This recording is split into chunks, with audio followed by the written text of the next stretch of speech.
न मे द्वेष रागो न मे लोभ मोहो मदो नैव मे नैव मात्सर्य भावः न धर्मो न चार्थो न कामो न मोक्षः चिदानंद रूपः शिवोहम शिवोहम।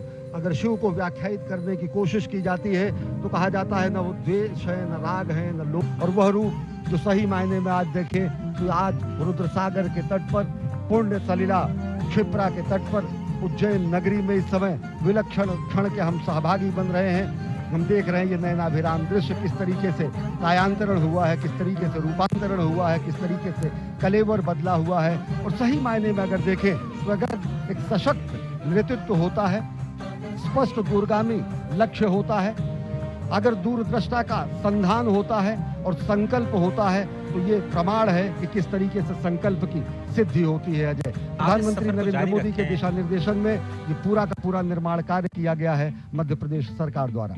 आप इस सफर को जारी रखें। सिर्फ मैं एक छोटी सी जानकारी आपके साथ और अपने दर्शकों के साथ साझा करना चाहता हूं। ये जो नाइट गार्डन आप देख रहे हैं, ये अद्भुत इसलिए है क्योंकि ये आत्मनिर्भरता की कहानी है।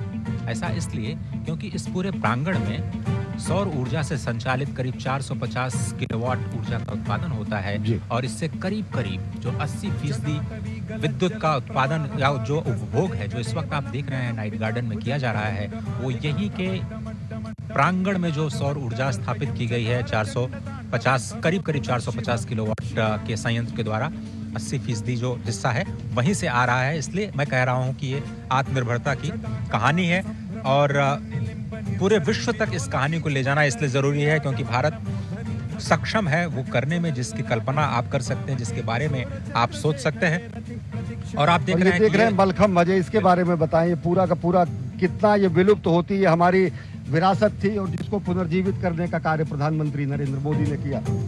और ये बहुत ही अद्भुत, ये माधव न्यास संचालित जो मलखम्ब की पूरी प्रक्रिया है वो आप इस वक्त देख रहे हैं। और यही इसी संस्थान का जो छात्र हैं, छोटे छोटे छात्र हैं, वो राष्ट्रीय स्तर पर अपनी एक अलग पहचान भी बना चुके हैं। और यहाँ के कई जो छात्र हैं वो स्वर्ण पदक विजेता भी हैं राष्ट्रीय खेलों में जो मलखम्ब से संबंधित जो प्रतियोगिताएं होती हैं।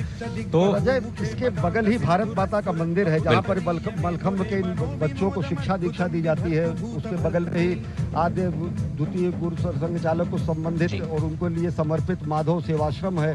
और साथ ही साथ ये जो विलक्षण हम देख रहे हैं कि ये जो हमारी कला थी, जो हमारा ये ज्ञान था, जो हमारा ये कर्तव्य था, जो हमारा व्यायाम था, जो कि कहीं लुप्त हो रहा था, उसको जो है पुष्पित पल्लवित संवर्धित और स्थापित करने का प्रयास प्रधानमंत्री नरेंद्र मोदी ने किया।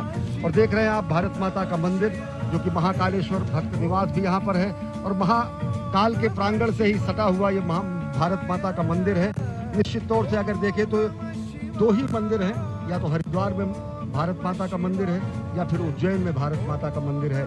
हम उस संस्कृति के हैं अजय जो हम कहते हैं कि माता पृथ्वी पुत्रो अहम, माता पृथ्वी है और हम उसके पुत्र हैं। हम ऐसे उस सनातन संस्कृति के हैं जो हम कहते हैं कि हम अपनी जन्मभूमि को माँ के सदृश मानते हैं। हम उस संस्कृति के हैं जो ये कहते हैं कि जननी जन्मभूमिश्च स्वर्गादपि गरीयसी। हम उस सनातन संस्कृति और भारत भूमि की पूर्ण भूमि के हैं जो कि ये बताते हैं कि जीवन का क्षण क्षण और शरीर का कण कण राष्ट्र के लिए समर्पित होना चाहिए। और इन्हीं ध्येय वाक्यों को आगे लेते हुए और राष्ट्र निर्माण के प्राण प्रण से जुटे हुए इस राष्ट्र साधक के संकल्पना के साकार होने का आज दिन है, स्वप्न दृष्टा के स्वप्न के साकार होने का दिन है। ये विहंगम दृश्य खुद बताता है कि किस तरीके से पूरा का पूरा इस परिसर का कायांतरण हुआ है, रूपांतरण हुआ है, दिव्य अलौकिक छटा मिली है। अजय, कुमुद सरोवर का दृश्य आप देख रहे हैं और जिस तरह से हमने पहले कहा कि यहाँ पर जितने भी विद्युत का उत्पादन किया जाता है वो पूरे के पूरे इसी प्रांगण में प्रयोग किया जाता है। ऊर्जा के उत्पादन के लिहाज से 80% आत्मनिर्भरता प्राप्त की जा चुकी है। और बहुत ही समझना इसलिए भी आवश्यक है एक और बात कि सुरक्षा की दृष्टि से भी जो तकनीक का इस्तेमाल इस पूरे प्रांगण में किया गया है वो अभूतपूर्व है। 24 घंटे यहाँ पर विशेष सर्वेलांस कैमरों के जरिए निगरानी की जा रही है क्योंकि इसमें बहुत बड़ी संख्या में लोग आने वाले हैं। अगर आप देखें जो नंदी द्वार है वहाँ से करीब 20,000 लोग एक साथ प्रवेश कर सकते हैं। महाकाल के परिसर में अगर हम समझें तो हर घंटे 1 लाख से ज़्यादा लोग महाकालेश्वर के दर्शन कर सकते हैं।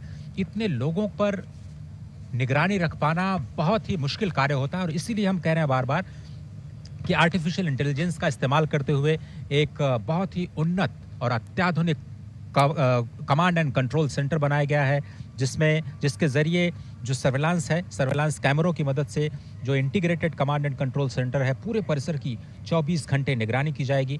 और इस परियोजना का जो पूरा उद्देश्य है, इस क्षेत्र में जो भीड़-भाड़ पहले थी उसको कम करना और किस तरह से जो विरासत संरचनाओं का संरक्षण करना और साथ ही साथ जो इस परियोजना के विस्तार के जरिए यहाँ पर पर्यटन को बढ़ावा देना है, अर्थव्यवस्था को भी बढ़ावा देना है, आत्मनिर्भरता को भी बढ़ावा देना है, समृद्धि को भी हमें दिखाना है, अपने सांस्कृतिक धरोहर को सहेजना भी है। इन सभी कार्यों का जो संगम है वो आपको इस महाकाल के इस नए लोक में इस वक्त भारत के पहले नाइट गार्डन के रूप में एक विहंगम दृश्य के रूप में, जिसमें इस वक्त आप रुद्र सरोवर के साथ साथ महाराज विक्रमादित्य का टीले के साथ साथ आप देख रहे हैं ये दृश्य, जो आप या फिर कहें कि भारत माता के मंदिर के साथ साथ जो मंदिर का मुख्य शिखर है वो भी आपको बहुत ही आसानी से दिख रहा है।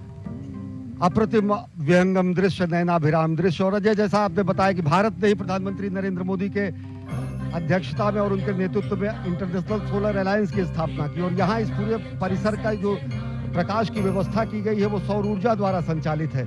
ये होता है दूरदृष्टि और ये होता है स्वप्नद्रष्टा के स्वप्न का साकार होना।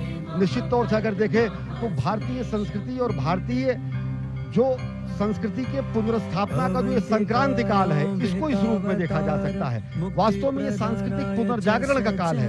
हमने वो दौर भी देखा जब भारत भारतीयता के नाम से लोग मुंह छिपाते और मुंह चुराते हुए भी शासन करते हुए लोग दिखे, लेकिन आज गर्व से सबको अपने में एक रक्षा सूत्र के रूप में समेटे हुए भारत भारतीयता का जयगान और जयघोष करते हुए विश्व के पटल पर एक नए भारत का अभ्युदय हो रहा है और वो प्रधानमंत्री नरेंद्र मोदी के सबल सशक्त नेतृत्व में हो रहा है। निश्चित तौर से दुनिया देख रही है भारत के नए शक्तिबोध को, दुनिया आज देख रही है भारत के नए सौंदर्य बोध को, दुनिया देख रही है आज भारत के नए अभ्युदय को।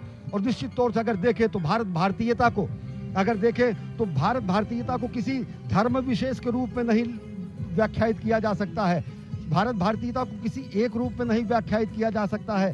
स्पष्ट तरीके से कहा गया है, उत्तरे हिमालयश्च दक्षिणे, जो उत्तर में हिमालय है और साथ ही साथ दक्षिण में जो हमारी स्थिति है महासागर के दक्षिण में और हिमालय के उत्तर में जो समूची धरा है वो धरा भारत और भारतीयों की धरा है। ये महाघोष हमने ईसा पूर्व शताब्दियों पहले अपने पुराणों और वेदों में इसका उद्घोष किया।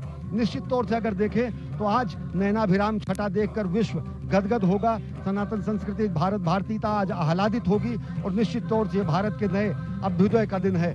और अगर उनको चंद शब्दों में समेटे श्रद्धेय अटल जी के शब्दों में अजय, तो उन्होंने कहा कि मैं एक बिंदु परिपूर्ण सिंधु, ये रुद्र सागर के एक एक बिंदु में भी ये व्याख्या समझी जा सकती है कि किस तरीके से हमारा समाज है। हम तो एक बिंदु परिपूर्ण सिंधु, यह है मेरा हिंदू समाज, मेरा इसका संबंध अमर, मैं व्यक्ति और यह है समाज, इससे मैंने पाया तनमन, इससे मैंने पाया जीवन, मेरा तो बस कर्तव्य यही सब कुछ कर दूं इसको अर्पण, मैं तो समाज की थाती हूँ, मैं तो समाज का हूँ सेवक, मैं तो समष्टि के लिए व्यष्टि का कर सकता बलिदान अभय, तन मन हिंदू जीवन हिंदू रग रग हिंदू मेरा परिचय। मानवता के कल्याण के लिए हमने अस्थि का दान किया है।